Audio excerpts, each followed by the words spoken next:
Fala galera, tudo bem com vocês? Estamos hoje aqui para falar de um gênero textual muito apreciado por crianças e adolescentes e até mesmo por nós adultos, né? Por vocês adolescentes, eu adulta. Vamos falar das histórias em quadrinhos, as famosas bandas desenhadas para os portugueses, história em quadrinhos para nós, ok? Também conhecidas como HQs. Meu nome é Célia e eu sou professora de língua portuguesa, né? Hoje vamos desvendar o universo das HQs, ok?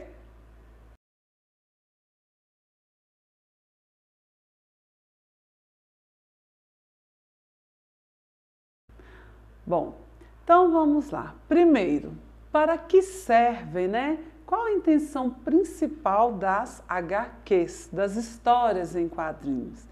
A intenção principal é divertir o leitor, entreter o leitor, né? Por meio de narrativas engraçadas, porque a tipologia textual das HQs é a narração, né?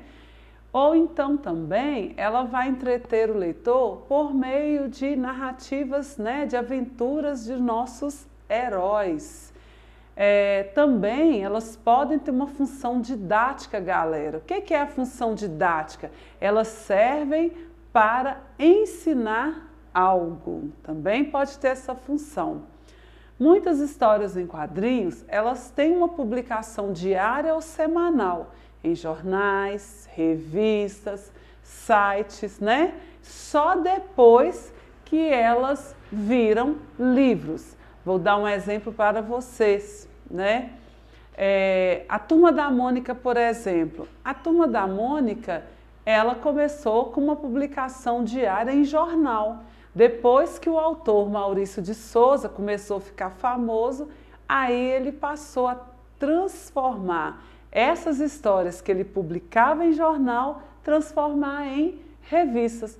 Hoje nós já temos as revistas da Turma da Mônica publicadas semanalmente, ok?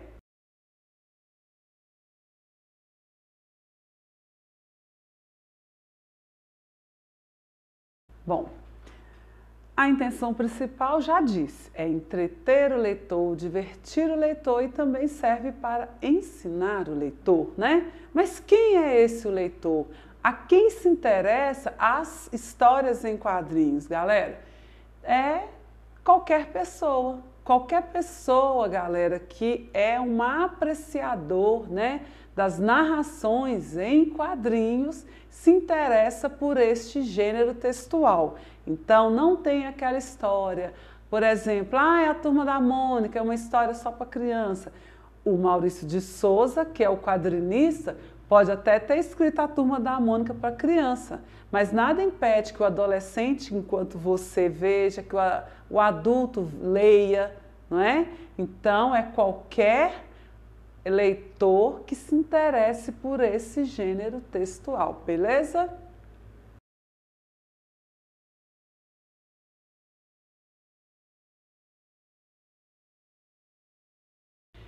A organização, né? O que tem numa história em quadrinhos?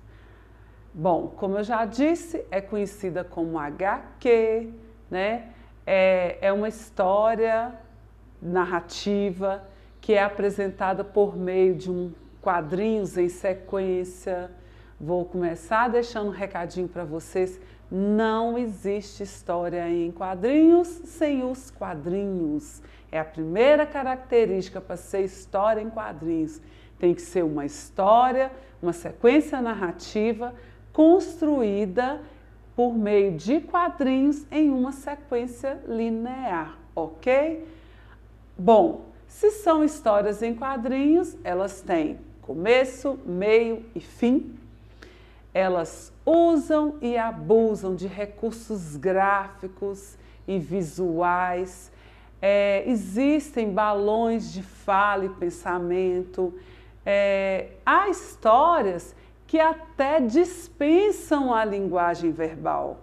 Porque a história em quadrinhos, ela utiliza-se de duas linguagens, a verbal, que são as palavras, e a não verbal, que é o mesmo de visual, que são os desenhos. Então, galera, existe história em quadrinhos somente com o visual. Só não existe história em quadrinhos sem os quadrinhos, que fique bem claro mais uma vez, ok? E as histórias em quadrinhos também, por se tratar de uma mistura de linguagem verbal com o visual, outras até ter realmente só o visual, elas usam e abusam de informações implícitas. O que é isso, galera? Informação implícita é aquela que está escondida no texto. Eu só vou saber se eu ler com bastante atenção e se eu raciocinar em cima daquela leitura. Aí eu vou descobrir um universo de informações que estava bem escondidinho através dos desenhos dos quadrinhos, ok?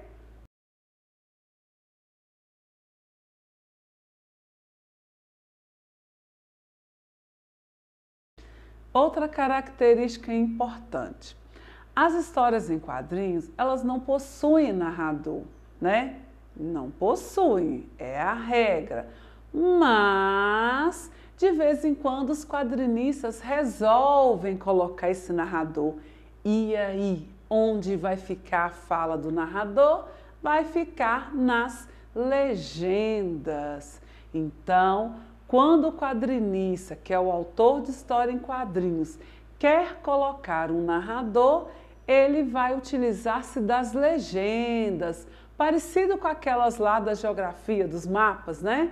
Mas as legendas aqui, nas histórias em quadrinhos, elas vêm em formato de retângulo, ou então, no exemplo do slide que eu estou mostrando aí para vocês, elas aparecem fora do quadrinho. Observa o próximo slide. O primeiro quadrinho, a legenda está dentro de um retângulo. Nos demais quadrinhos, a legenda ela está escrita fora dos quadrinhos. E para que servem essas legendas? Olha, elas servem para que o narrador ele informe ao leitor sobre o tempo que está acontecendo a história, ou sobre espaço, ou realmente oferecer informações para você, leitor, né, se contextualizar diante de determinada imagem. É algo explicativo de alguma imagem ou da história toda, ok? Não se esqueça, quer colocar um narrador na sua HQ? Coloque uma legenda dentro de um retângulo ou fora de um quadrinho, beleza?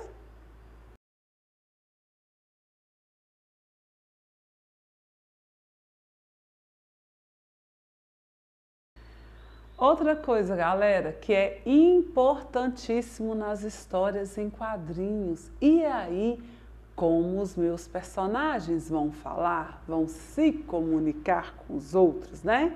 Simples, como eu já disse, os balões. Os personagens de história em quadrinhos, eles vão se comunicar através de balões.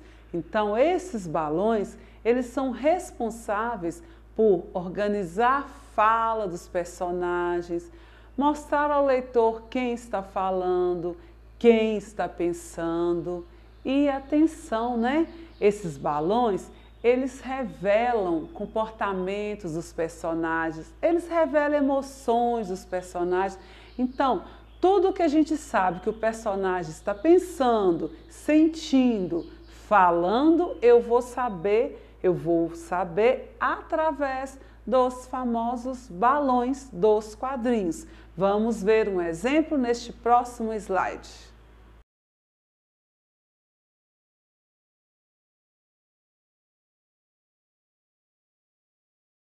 Então, nesse próximo slide, nós temos os tipos de balões, os tipos mais comuns, né, das HQs. Então, vamos lá. Balão de fala, pode observar que o desenho, a linha, é uma linha contínua, né? Toda vez que tiver essa linha contínua, né, sem repartição e lisa, como vocês podem observar no exemplo aí, é o balão de fala. O balão de pensamento, eu já costumo dizer para os meus alunos em sala de aula que é aquele balão em formato de nuvem. Ele não é uma linha reta, né? Uma linha fina.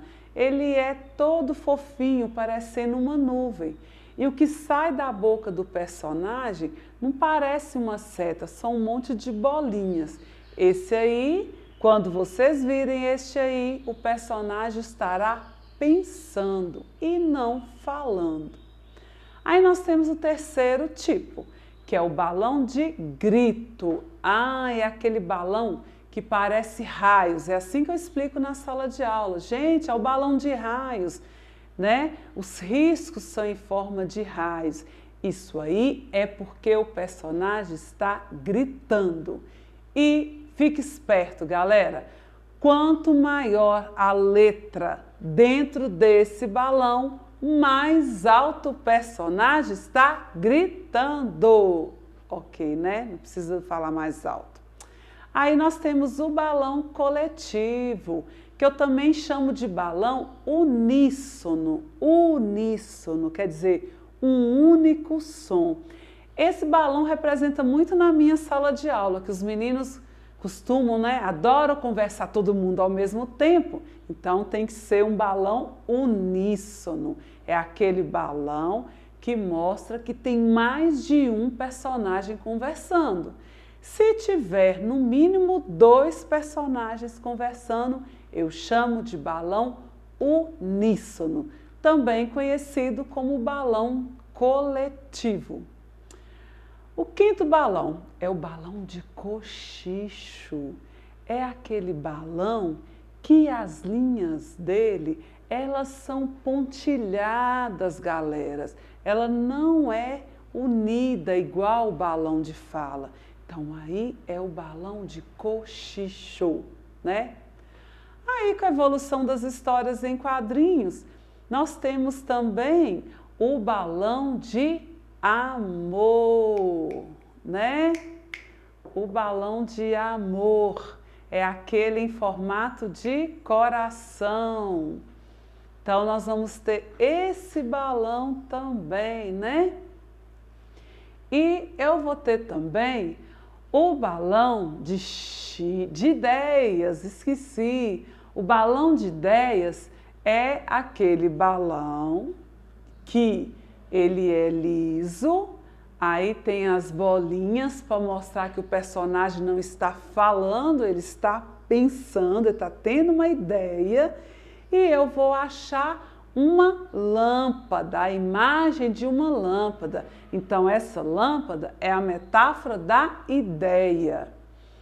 Eu também tenho o balão de xingamento. É aquele balão em forma de nuvem, mas dentro dele tem caveirinha, tem estrelinha, redemoinho, tem uma cobrinha, tudo para mostrar que o personagem está xingando. Coisa feia, né, galera? E também não aparece no exemplo aí para vocês, mas também tem o balão de transmissão. Aí ele é parecido com o balão de grito, né? Mas ele sempre vai sair não da boca de um personagem, ele vai sair de um aparelho, pode ser um celular, uma TV, e pode ser um rádio, pode ser um telefone, ok? Então esses são alguns tipos de balões mais comuns que eu vou achar na HQs. Lembrando, galera, o balão é usado para os personagens se comunicar. Entenderam?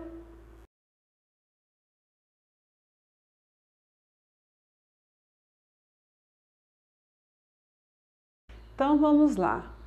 A linguagem utilizada, né? Se você quer ser produtor de histórias em quadrinhos, qual a linguagem ideal? Primeiro, verbo visual. É o que eu já falei com vocês. A história em quadrinhos, ela mistura duas linguagens, a verbal, que são as palavras, e a visual, que são os desenhos. Só que existe história em quadrinhos somente da linguagem visual, só através de desenhos, né? Ah, professora Célia, mas eu posso fazer a história em quadrinhos só com a linguagem verbal? Não, galera, não pode. Tem que ter a visual, né? Outra coisa. Ai, professora Célia, a linguagem da história em quadrinhos é padrão? Não, nem sempre. Por quê? Porque ali na história em quadrinhos, o autor ele tenta reproduzir a fala espontânea dos personagens no dia a dia. Então, aqui no dia a dia, eu estou lá conversando com os meus amigos, eu não preciso usar a variedade padrão.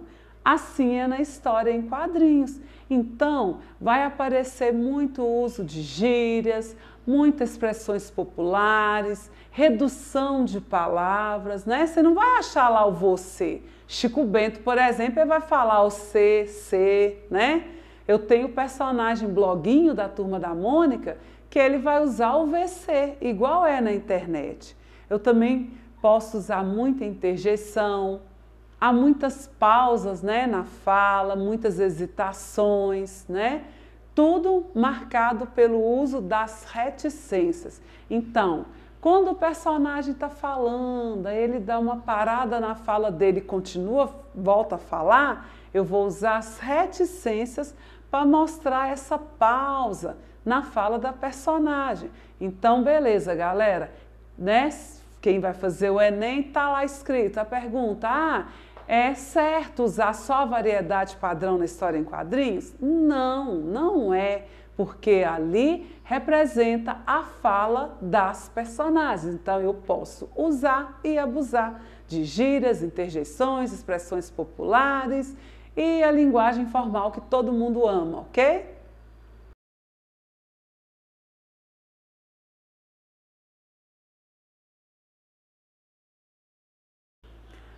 Então, uma das coisas que eu vou usar nessa linguagem é as interjeições. Ah, mas o que são interjeições? O que são as interjeições? Simples. Oi, tudo bem? Senhor, tá vendo? São palavras para mostrar as nossas sensações, os nossos estados de espírito, os nossos sentimentos, né? Aliás, dos personagens. Então eu tenho nas histórias em quadrinhos muito uso das interjeições. Elas são importantes porque elas vão mostrar o estado de espírito das personagens. Elas indicam chamamento, elas indicam saudação, elas indicam apelo, incentivo e segredo, galera, confessado agora para vocês. As interjeições, quando são usadas, tem que ser acompanhada do ponto de exclamação, ok?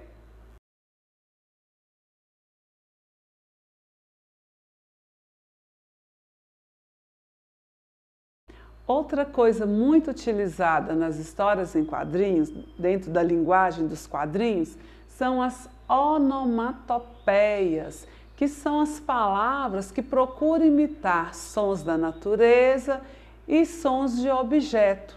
E normalmente as onomatopeias, elas vêm em letras maiúsculas e há repetição de fonemas ou sílabas. Observa aí no próximo slide. Quando eu tenho a palavra puff, quer dizer um soco, eu vou ter a repetição do fonema O, né? Puff, quer dizer, e quanto mais eu repetir o fonema, mais alto é o meu barulho.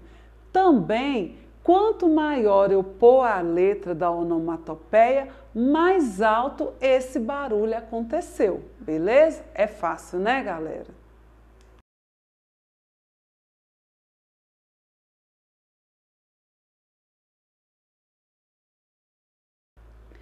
Por fim, galera, eu trouxe para vocês uma tira humorística. E lembrando que tira humorístico para história em quadrinhos, a única diferença é o número de quadrinhos. Eu acho uma tira humorística de até 4 quadrinhos. Passou daí, vai se transformar em história em quadrinhos. Bom, toda videoaula do nosso canal, A Língua que Você Fala, eu termino com uma mensagem para a galera refletir. Como hoje estou falando para vocês, explicando para vocês o gênero textual história em quadrinhos, então eu achei legal, achei bacana terminar essa videoaula aqui, né, das HQs, com uma tira humorística do Garfield. Lembrando que as histórias em quadrinhos, o que provoca humor nelas é justamente o inusitado, né? É aquela coisa assim que o leitor não espera, é a quebra de expectativa do leitor. As histórias em quadrinhos também, elas usam e abusam da intertextualidade. O que é isso? É pegar um texto que já existia. Olha essa tira humorística do Garfield, que está aí no próximo slide que você está vendo aí. Ele está em frente ao espelho e ele pensa, olha lá o balãozinho, né? Espelho, espelho meu. Quem disse essa frase, galera? Ah, pois é, isso aí remete aos contos de fada. Olha aí o exemplo de intertextualidade. Mas voltando à leitura do slide. Então o Garfield está lá na sua casa, em frente ao espelho e pensa, espelho, espelho meu. Aí, no segundo quadrinho da tira humorística, o espelho diz, pensa, peraí, antes que você comece, você é gordo. Olha como que o quadrinista surpreende o leitor. Olha a atitude do Garfield. Ao invés dele ficar, dele ficar triste, ele pensa assim, me dá uma pedra. Para que será, hein, galera? Para que será que o Garfield está querendo a pedra, né? Fica a dica, fica aí para vocês pensarem, ok? Muito obrigada, espero que tenham gostado e se inscreva no nosso canal A Língua que Você Fala, beleza? Deixa um like lá para nós.